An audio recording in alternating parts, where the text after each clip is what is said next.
Pra ti nuk e përjashton një bashkim të opozitës pas 11 majit, nuk e përjashton? Unë dëshiroj këtë. Mirë, po edhe e shes si të mundur, pra nuk është vetëm dëshirë. Dhe të garantoj një gjë që do bëj ç'është e mundur që kjo gjë të ndodhi. Sigurisht që nuk është në dorën time, por unë do jap atë kontributin tim.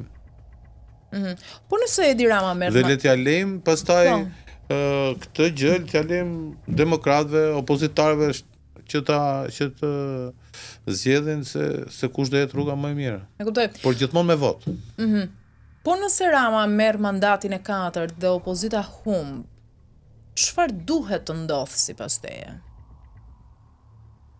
Çfarë duhet të bëjë këtë herë opozita, Partia Demokratike, Koalicioni Euroatlantik, a duhet të reformohen edhe një herë mes veti, të bashkohen, t'i lënë dasit? Nëse mua më pyet që Rama do ketë një mandat 4, me sa takojmë dhe diskutojmë me njerëz, unë këtë gjë nuk e besoj. Edhe nuk e beson që mund të marrë mandatin e 4?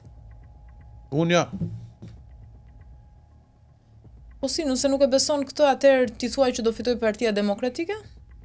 Do ta shohim as zgjedhjeve. Sepse këto janë ato dy forcat më të mëdha, megjithatë tani ka shumë nisma të reja. Me qëra fjala, si sheh këta të rinj që janë futur, sidomos këta që futen për herë të parë në këto zgjedhje.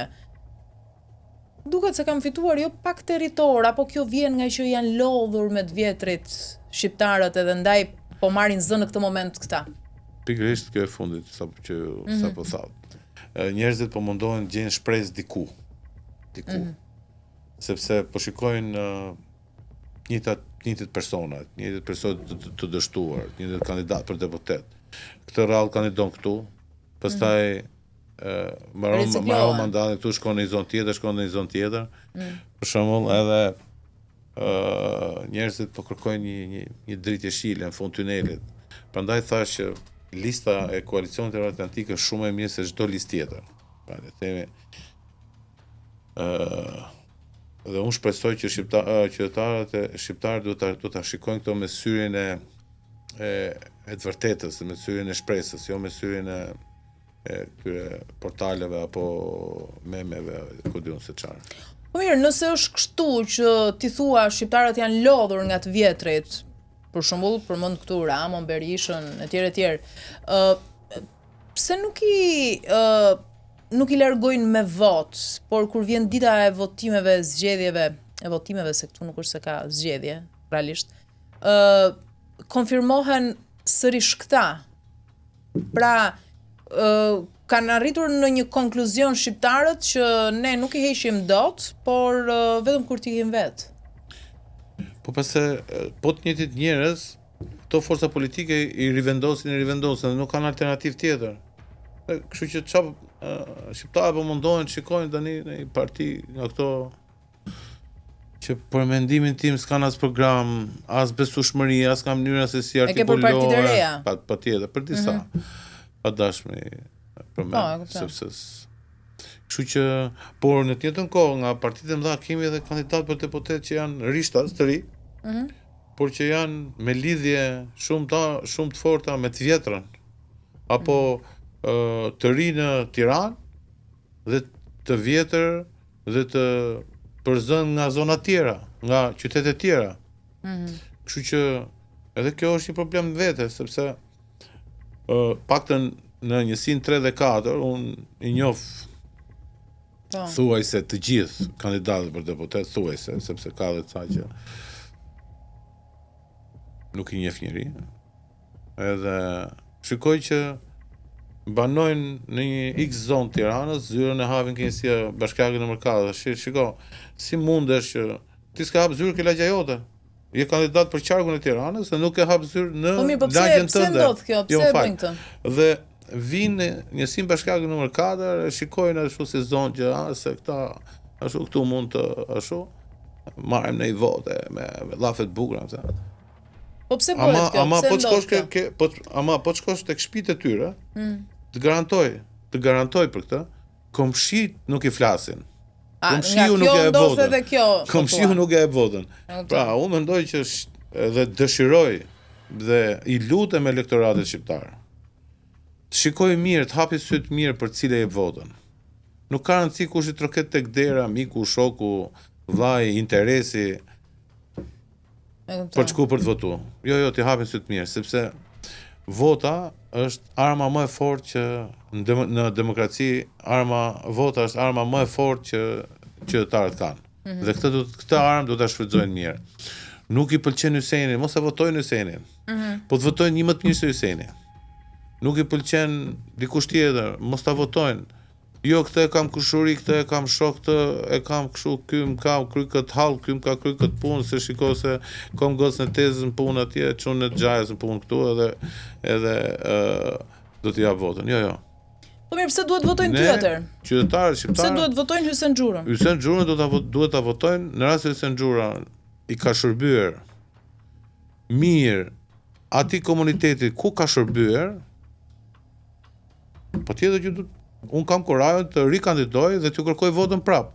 Në rast se unë nuk i kam shërbyer mirë, pra nuk kam bërë detyrën mirë, se unë nuk mund të them që i kam bërë nder këtit apo atit. Nuk maj me ndera, unë nuk maj me ndera.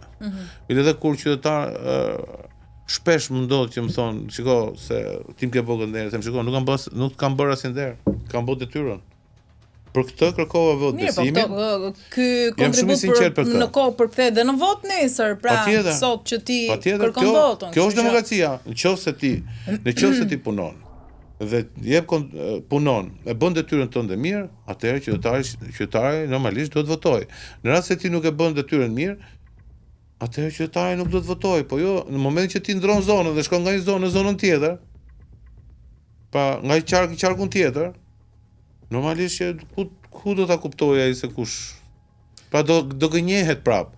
Se shiko, se ndoshta është edhe njëri i mirë, ky ndoshta dhe ky mund të bëjë në gjë. Nuk ka më ndoshta. Po mirë, nëse ti larg qoftë hum garën, ti nuk kandidon. Edhe më ndodhi se. Jo, larg qoftë. Se do ndodh. Nuk kandidon më. Pra nuk je si këta që s'ndodh kjo. Nuk të riqen, e provo përsëri, nuk jeti. Ja. Unë këtu e mbyll. Mirë, po ti që nge i bindur tek fitoria, përderisa thua kështu. Mund ta lexojmë dhe kështu. Kjo është pa diskutim fitoria. Okej, kështu që prandaj se ka edhe nga ata, megjithse të gjithë kështu thonë, do fitojmë se s'bën. Unë në 2011 askush nuk thot mbas edhe humb, të gjithë thonë do fitojmë. Në 2011 kam qenë kandidat i Partisë Demokratike. Dhe duke qenë kandidat i Partisë Demokratike në njësinë bashkiake nr. 4, Partia Demokratike ka qenë gjithmonë minorant, ka qenë parti humbse. Dhe kur pranova të kandidoj, shumë njerëz më pyetën, thonë shiko, si s'ka fitu në një kandidati PD-s në zonë. I thash, po e vërtet është tash, por PD-ja asnjëherë nuk kishte sjell një çun lagje. Një djalë. I ka pas gjithmonë të importuar. Absolutisht po. Kështu që këtë radhë do t'i japim shansin njësisë bashkiake nr. 4, qytetarëve njësisë bashkiake nr. 4, me çun lagje, dhe le ta shikojmë se si do e votojnë. Dhe kur unë kandidova me diferenca shumë dhaja, praktikisht, edhe diku 3000 sa vota diferencë, kandidatë më pashëm, unë fitova me 2000 vota diferencë, pra isha 2000 vota më shumë se kandidatë rival, duke qenë kryetar në detyrë. Po mirë, jemi në një Dhe kjo është një vlerësim për qytetarët atje, që ata janë njerëz të kujdesshëm pavarësisht se si njerëzit ose politika mund t'i shohë. Janë kujdesshëm, ata shikojnë.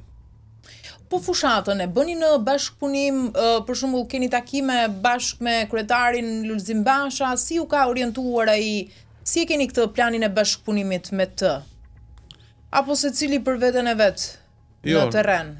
Jo, ka një zyrë koordinimi, por kur unë gjykoj ose ata gjykojnë që ne dalim bashkë, ne dalim bashkë. Mirë, se ti edhe në disa video pikante, për shembull tek ajo me kryeministrin po, ke edhe një video tjetër më duket që je me Lulzim Bashën tek Bilardo, apo?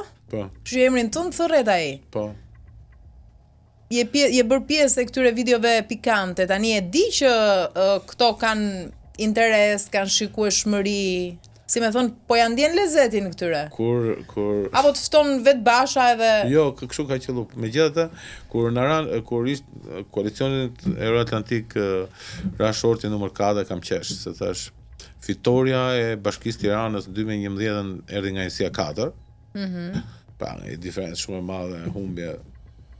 Zoti Basha fitoi me diku 270 vota plus, edhe unë me një numër më të madh se kuptohet, çon lagje.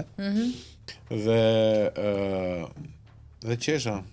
I thash prap, 4 do i zgjidhë punën Tiranë më duket, i thash. E ke marrë këtë simbolik si fat? Kaq i thash. Kështu i thash, kështu që dhe po të shikosh gjatë kohës që ne kemi qenë Bashkinë e Tiranës, pra 2 vite, sepse në 2011, 2013 pastaj u ndryshu pushteti, fillon ato sulmet edhe historirat ndryshoi. Ka pas shumë zhvillime, edhe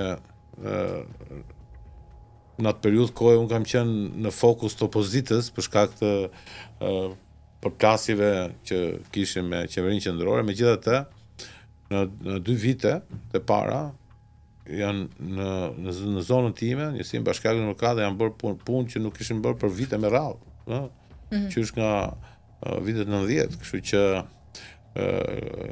rekonstruksion e kopshtes, shkolla, gjimnazi, kënde lojrash, kënde sportive, si në asnjë vend tjetër, si në asnjë zonë tjetër të Tiranës, kështu që edhe unë isha në bashki minimumi 2 herë në ditë, dosjen kam këtë projektin, kështu që ai këtë e ka vlerësuar shumë kur ka qenë kryetar bashkie dhe më ka mbështet.